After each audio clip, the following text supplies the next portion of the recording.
साहब पे जिस तरह सरकार कार्रवाई कर रही है, क्या लग रहा है? गिरफ्तारी भी हो सकती है। मैं ये समझता हूं कि गिरफ्तारी होना हर समय तैयार रहना चाहिए।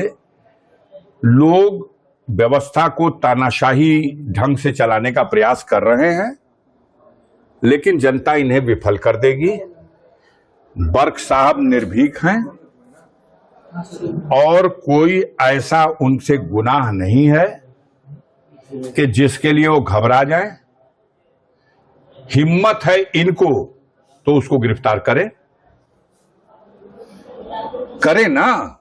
ये एक जनता द्वारा निर्वाचित, लाखों जनता के द्वारा निर्वाचित, आरोप क्या है उनके ऊपर बताओ।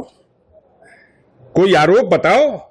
हत्या क्या है कि डकैती क्या है, किस चीज का है? बलात्कार का है, पब्लिक को भड़काने का। और ये जो रोज पब्लिक को भड़काने का, कल लखनऊ की सड़कों पर पता चला 25-26 संगठन सब बटुर गया था।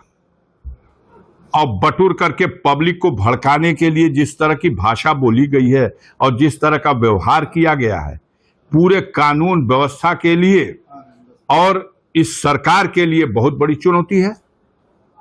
तो उसको उस बड़े गुनाह को पर्दा डालने के लिए बर्क साहब की बात आप चलाइए, लेकिन कहीं कुछ नहीं है। जी एक अंतिम सवाल, आपको एक कोर्ट से राहत मिली है?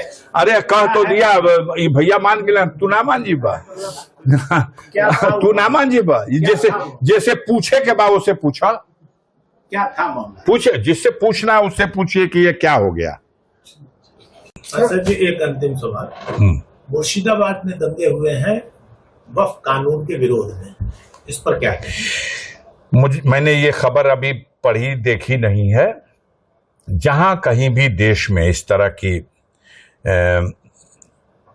जो आप बता रहे हैं, किसी तरह का कोई भी दंगा फसाद, कोई सभ्य समाज, कोई सभ्य व्यक्ति इसको अलाउ नहीं करता। कुछ अपील करना चाहेंगे? अपील तो हम कह रहे हैं, देश की जनता सशंकित है, हमारी नीयत पर उसको शक है। हम कहते कुछ है और करते कुछ है। नीयत पर इसलिए शक है कि हम कह रहे हैं कि अल्पसंख्यक पिछड़ों का हमें बहुत दर्द है और हम उनका हक उनको देना चाहते हैं। और देश के बहुसंख्यक पिछड़ों का हम हक लूट के बैठे हुए हैं, रिजर्वेशन खत्म कर दिए हैं। इसलिए लोगों को शक है, लोगों को इसलिए संदेह हो रहा है कि हम अल्पसंख्यक महिलाओं के प्रति बहुत चिंतित हैं।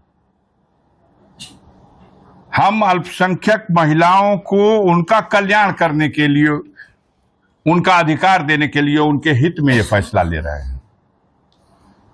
अब इस सवाल पर तो हमें कई लोग कहते हैं निजी सवालों पर मत कहिए, लेकिन अगर हमने अपने परिवार को भी हक न लौटाया हो उसका, तो हमसे कैसे कोई उम्मीद करेगा कि हम अल्पसंख्यक महिलाओं का दर्द अपने दिल में सही पाले हुए हैं।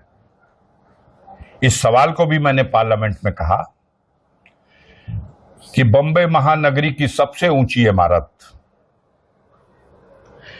जिसे देश के बहुत से लोग जानते हैं वो इमारत किसकी है, वो यतीम खाने के नाम से वक्फ की गई एक जमीन पर बनी है।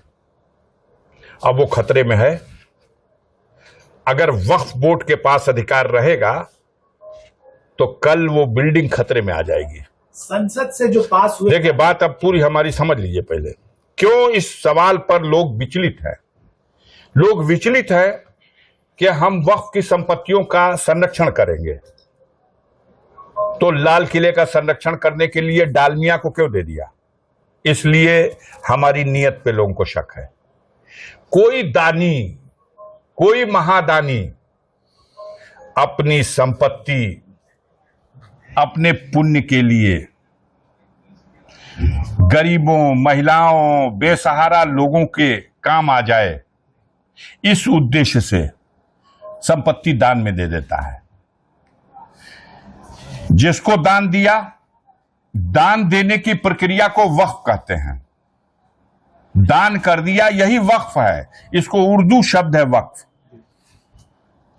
अब वक्फ का व्यवस्था संचालन वक्फ का बोर्ड कर रहा है। जो दान जहां मिल रहा है उसका संचालन करने के लिए वक्फ बोर्ड है। अब वक्फ बोर्ड का संचालन किसी और के हाथ में दिया जाएगा तो लोगों को शक हो रहा है कि ये वक्फ की जो संपत्ति है, ये संचालन करने वालों की बाप की संपत्ति नहीं है, ये उसके एक अमानत के रखवैया हैं। वो किसकी अमानत है? जिसमें से 99% लोग ऐसे होंगे, 90-95%, जिन्होंने वक्फ किया दुनिया से चले गए हैं। तो मरे हुए लोगों की वो अमानत उसका कोई दूसरा कैसे मालिक हो सकता है? वो दे गया कोई मरा हुआ आदमी आपको और वो दुनिया छोड़ के चला गया। अब आप अगर उसमें कोई बेईमानी कर रहे हैं तो ये आपके ईमान की खोट है। पारदर्शिता होनी चाहिए। लेकिन उस ईमानदारी कराने के नाम पर ऐसा आदमी हाथ में ले ले। सदन के अंदर स्वीकार किया गया कि हम मस्जिदों को, मदरसों को, ईदगाहों को या ऐसी कोई दरसगाहों को जो इस्तेमाल में आ रही हैं उसको छुएंगे नहीं। लेकिन वक्फ की जमीन इतनी ज्यादा है जो अलग ऐसे किसी उपयोग में नहीं आ रही, पड़ी हुई है, उसको हम बेचेंगे और उसके पैसे से हम मुस्लिम महिलाओं के, अब मुस्लिम पिछड़े तबके के लोगों के वेलफेयर का काम करेंगे, उनके हित में उसको खर्च करेंगे। आ गई बात न बेचेंगे और खरीदेंगे। इसलिए लोग शक कर रहे हैं इस देश में 2 ही बेचवैया हैं और 2 ही खरीदवैया हैं। एक खरीदवैया की वो ऊंची वाली इमारत जो बंबई में चमचमा रही है, वही तो खरीदेगा। अब बेचने वाला कौन होगा? उसी की तो व्यवस्था हो रही है। तो लोगों को पच नहीं पा रहा।